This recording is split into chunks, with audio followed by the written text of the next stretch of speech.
Sexo e Destino, de André Luiz, segunda parte, capítulo 3. Nós estávamos falando sobre a renovação do pai da Marita, né? Que o obsessor dele não estava gostando muito do que estava acontecendo, mas como ele amava do jeito torto dele, né? Amava a Marita, então ele resolveu continuar fazendo o que ele estava fazendo, ou seja, ajudando a Marita, né? E com a chegada de mais 2 irmãos que vieram ajudar a Marita, ela teve uma carga maior de energia, então ela já teve assim uma maior lucidez. E é isso que o André vai contar pra gente agora, né? Que ela já estava sabendo que acontecia, pelos filmes que ela já tinha assistido, por coisas que ela tinha ouvido, né? Que ela deveria ter, sei lá, morrido, alguma coisa assim. Mas enfim, vamos lá, né? De alma opressa, supunha-se num transe desses, né? Dessas cenas de filme que ela estava acostumada a ver, né? Estendida ali no leito que para ela era um ataúde, né? No silêncio de aflições inapeláveis. Então, ela tentava gritar, reclamando por socorro. No entanto, veio-lhe a ideia de haver esquecido o processo de articular as palavras.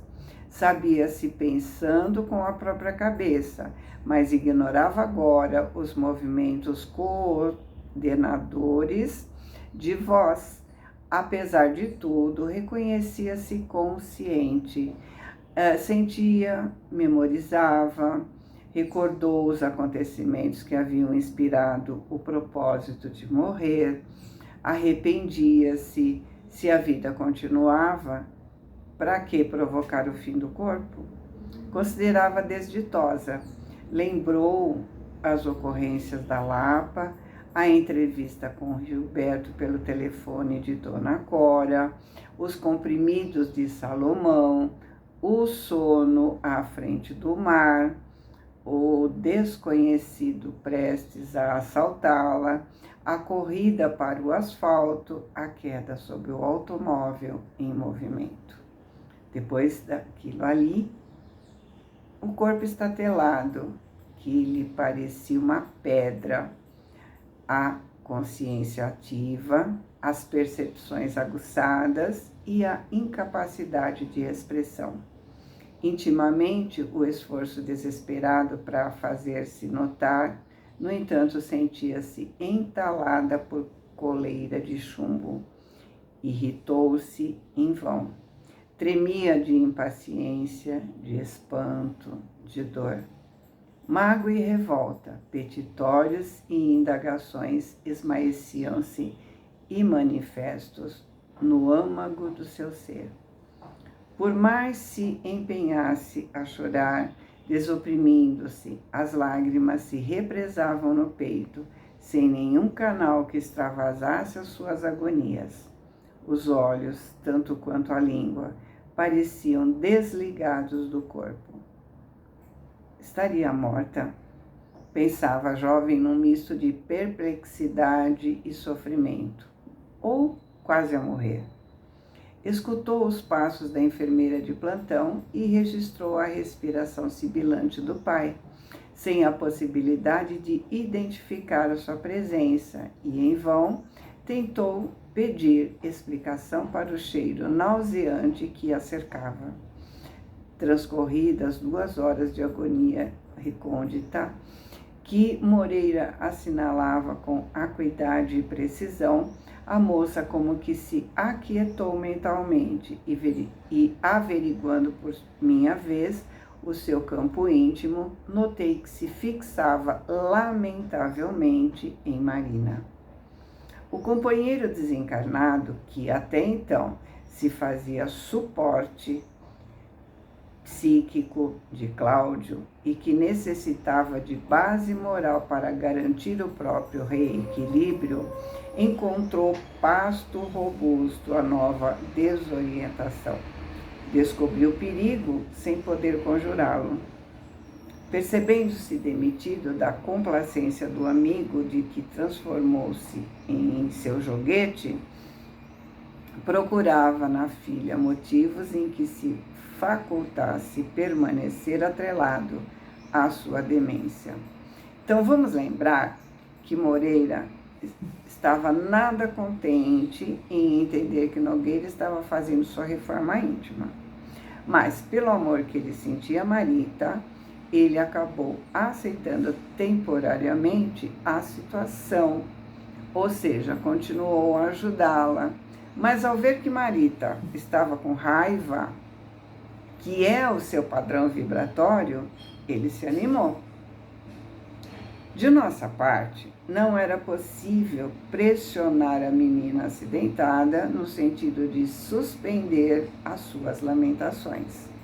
Qualquer dispêndio de energia, além das estritamente necessárias ao seu sustento, poderia precipitar sua desencarnação.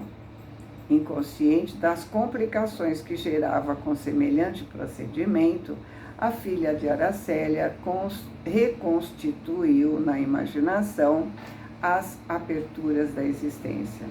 Acusava a irmã por todos os infortúnios, exibia a sua figura na tela da memória como sendo a inimiga imperdoável. Marina a furtar as carícias da mãe, Marina a surrupiar as suas oportunidades, Marina a roubar as suas afeições, Marina a subtrair o eleito dos seus sonhos juvenis. Não valeram ponderações que lhe endereçávamos, inquietos. A influência de Moreira, que mimava as incriminações, surgia naturalmente muito mais vigorosa para ela, que diligenciava encontrar simpatia e adesão. Aquela desventurada menina desconhecia os poderes do pensamento. Não sabia que, fora da indulgência e da brandura, invocava desagravo e, assim sendo, não apenas enredava a família em duras provações, mas também a perder o valioso trabalho de recuperação daquele amigo necessitado de afeição e de luz. O ex-assessor de Cláudio, ao absorver as suas confidências mudas, em que relacionava os pesares mais íntimos, dos quais ele não teve conhecimento, retomava a pouco e pouco a brutalidade que anteriormente marcava a sua expressão. Ou seja, sem conhecer os poderes mentais do pensamento, ela colocava a família em duras provações e, de certa forma, acabava com todo o trabalho de regeneração que Cláudio estava começando. Porque, como aliado, Moreira atacaria a família toda, porque todo aquele rancor que ele estava habituado, agora com facilidade voltava, anulando nele aquele início de mudança que ele estava experimentando. Esvaíam-se as melhoras de seu espírito. A pretexto de auxiliar a protegida, reavaliava os instintos de vingador.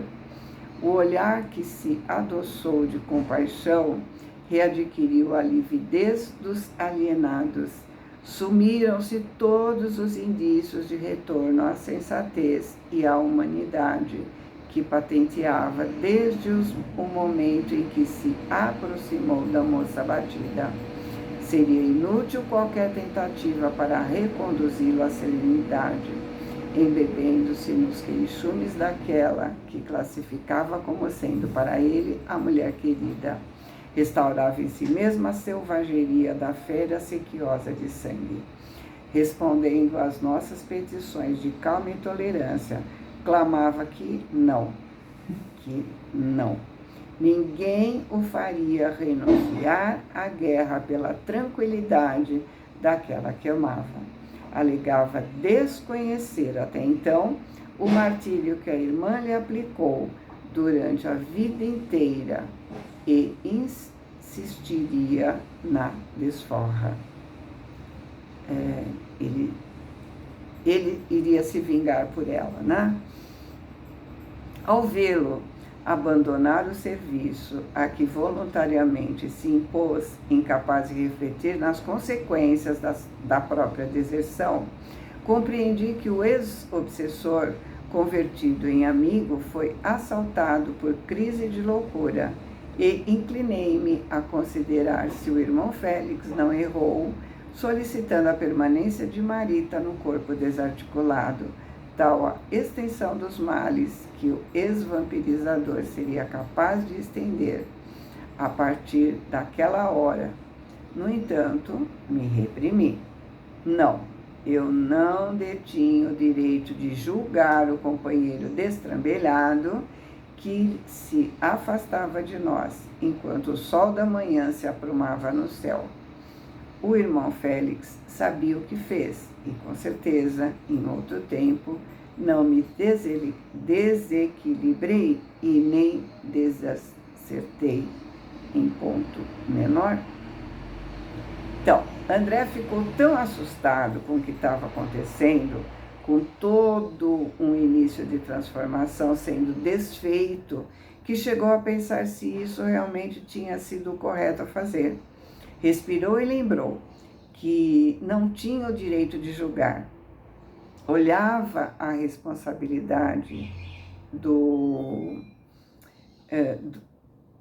que estava acontecendo, né? E nós precisamos olhar a responsabilidade do nosso pensamento. Por isso, o vigiar e orar. Qualquer pensamento menos nobre põe tudo a perder. O problema é que não é só da nossa parte, né? Mas põe tudo a perder em todos os que estão envolvidos conosco, todos que estão fazendo parte do nosso cenário, né? Do nosso dia a dia, da nossa evolução. Competia-me simplesmente trabalhar, socorrer. Transferi nossos encargos às atenções de Arnulfo e Telmo e demandei a residência dos Torres, o único lugar para onde Moreira, a nosso ver, de certo rumaria. Entrei. Na casa silente, cochichava-se o medo. Lágrimas no semblante dos servidores humildes. Dona Beatriz, em coma, esperava a morte. Neves e outros afeiçoados do mundo espiritual rodeavam o leito. Dedicado enfermeiro observava a senhora prestes a mergulhar no grande repouso, diante de Nemésio, Gilberto e Marina, que se acomodavam a pequena distância. Porém, aturdido, verifiquei que Moreira ainda não estava ali. Entretanto, a surpresa se desfez para logo, uma vez que, transcorridos alguns momentos, o ex-acompanhante de Cláudio, seguido por 4 camaradas truculentos e carrancudos, penetrou desrespeitosamente o recinto. E sem a menor comiseração pela agonizante, acercou-se da filha de Dona Márcia e gritou encolerizado: assassina! Assassina! Ou seja, Moreira buscou ajuda para começar a vingança de Marita. E assim, André, acaba o 3º capítulo.